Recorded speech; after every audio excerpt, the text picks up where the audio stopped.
Bien, buenas tardes. Bueno, de nuevo con vosotros,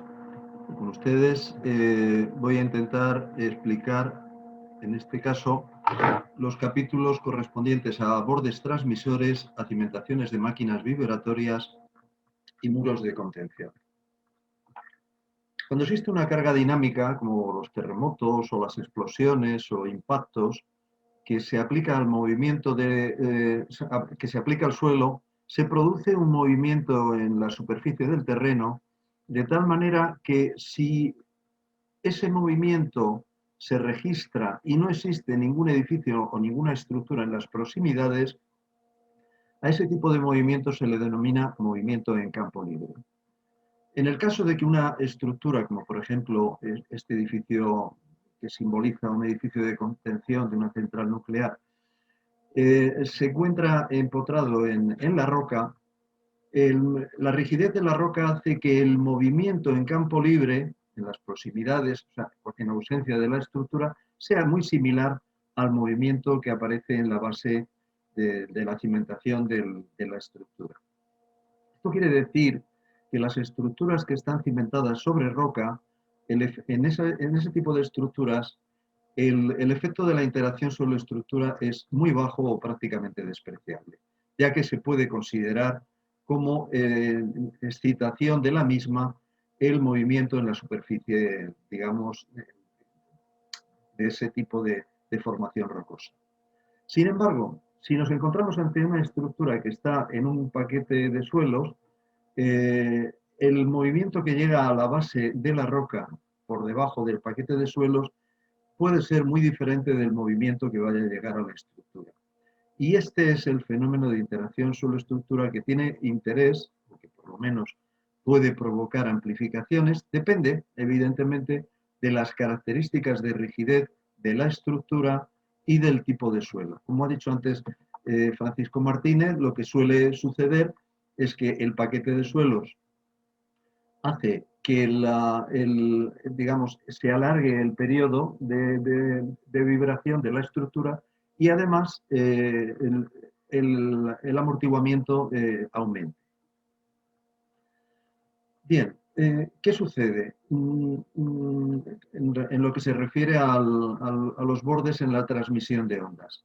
Cuando nosotros hacemos un modelo, por ejemplo, este modelo de elementos finitos de interacción suelo-estructura, en el que recogemos no solamente la geometría de la estructura, sino una parte del terreno,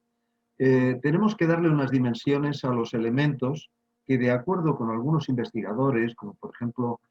Lismer o Kuhlemeyer, esas dimensiones deberían de estar limitadas a dimensiones del orden de un octavo a un décimo de la menor longitud de onda considerada en el análisis. Claro, esto puede hacer que el número de elementos sea muy grande y el problema sea un problema computacional importante. Por tanto, lo que se trata de hacer en muchas ocasiones es no ir muy lejos de la estructura, porque si no el problema adquiere unas dimensiones en cuanto a memoria, disco duro y en cuanto a manejo de datos que no nos puede interesar. En este caso, lo que se suele hacer es aproximar los bordes del modelo a la propia estructura. Pero claro, si aproximamos los bordes del modelo a la estructura,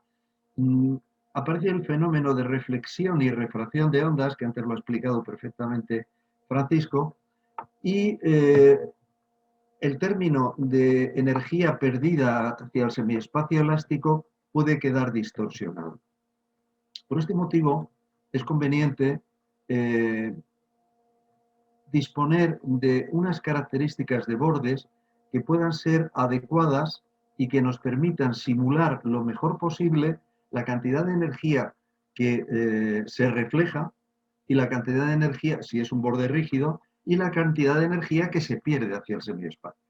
Bueno, en la monografía hay una colección tremenda tremenda no, hay unas 14 o 15 tipos de bordes diferentes, cada uno con sus características, pero aquí en esta presentación solamente voy a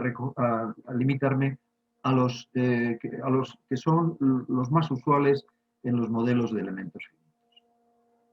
Los primeros son los bordes rígidos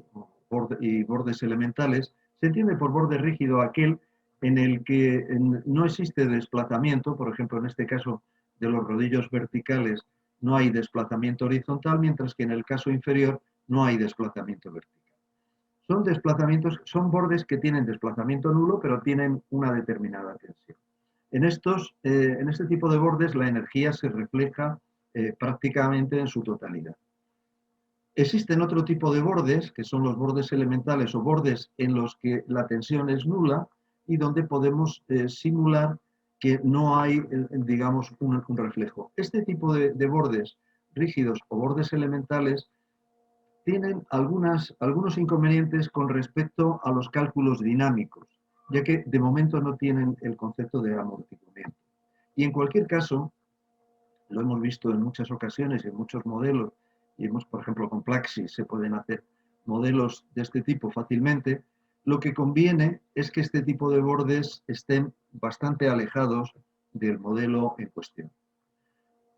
Otro tipo de bordes que se pueden utilizar en los programas, o sea, en los modelos de interacción suelo-estructura, son los bordes elásticos tipo Winkler, que tienen su historia desde finales del siglo XIX, cuando se desarrolló la viga sobre fundación elástica y en el desarrollo de las vías férreas, en donde vienen representados por la constante de balasto o por una constante de muelle, que en el fondo es, digamos, un valor que es proporcional al desplazamiento que sufre el muelle en la dirección de su eje. En este caso, lo que se suele hacer es representar la estructura, por ejemplo, en este caso de cimentación superficial, mediante muelles verticales o muelles horizontales, o en el caso de cimentaciones profundas, se puede disponer en los muelles, que además pueden ser variables en función de las rigideces de cada uno de los estratos. Este tipo de muelles se utilizan mucho y se han utilizado y se siguen utilizando mucho por su sencillez. Pero cuando aparecen fenómenos de tipo dinámico, entonces hay que introducir los bordes viscosos. Este tipo de bordes lo que tratan es, bueno, están modelizados por el esquema de un mecanismo pistón-cilindro, donde la constante del muelle es proporcional a la velocidad de desplazamiento. En el caso dinámico de este tipo de bordes o elementos, digamos, de contorno, es obligatorio disponerlos y además nos permiten simular lo mejor posible la pérdida de amortiguamiento de las estructuras, que puede ser, perdón, del modelo, que puede ser un amortiguamiento en principio por radiación. Los bordes más completos en los casos dinámicos son los bordes consistentes. En estos bordes lo que se hace es disponer tanto los muelles como los amortiguadores en paralelo, y en su caso se pueden disponer también masas concentradas, aunque no suele ser usual, pero también se podrían incluir masas concentradas que vayan a ser excitadas por la carga sísmica.